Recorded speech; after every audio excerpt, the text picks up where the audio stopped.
guys, mayong hapon. So, for today's video ay mag-prepare tayo ng hapunan. Ayan. So, maglaga po tayo ng puso ng saging. Ayan. So, ilagay na natin ito sa kaldero kasi kumukulo na. Ayan, papala.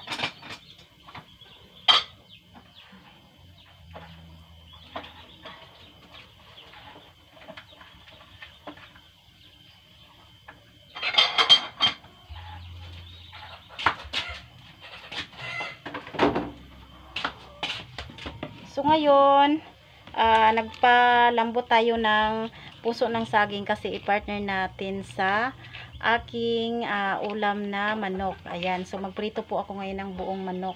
Ayan po, so i-marinate muna natin bago natin prituhin.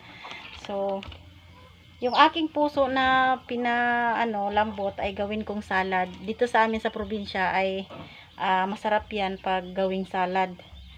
Lagyan lang ng gata at saka yung mga spices, no?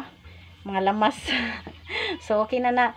So, muna yung i-partner na gulay dito sa aming manok na ulam. So, ayan. So, i-marinate muna natin ito sa simpleng mga seasoning lang, no? Para maging malasa. At lagyan natin ng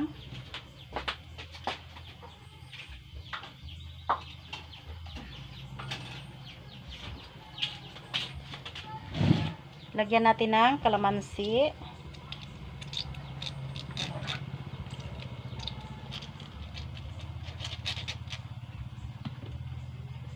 Tatlong pirasong kalamansi kasi kuntian lang natin kasi para hindi maubos agad yung ating kalamansi. Kasi binili ko rin yung aking mga kalamansi noong nakarang araw.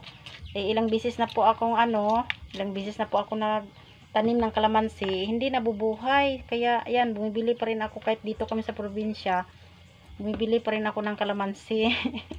Kasi nakakahiya naman laging humingi dyan sa kapitbahay. So, ayan. Tapos, lagyan natin ng konting bawang. Ayan. So, nilagyan ko po yan kanina ng asin. So, konting asin lang. Tapos, konting patis. Ayan. Kasi maalat ang patis. So, pinuntian ko lang. So, matutuwa na naman. Malinis yung aking kamay. Matutuwa naman yung aking mga junakis nito sa ulam. Alam mo naman yung ating mga anak. Pag oras ng tingkain, magtatanong talaga yan kung anong ulam. So, ayan. So, himas-himasin lang natin or i-massage para pumasok yung mga spices sa manok para may lasa. So, ayan. Ang bango.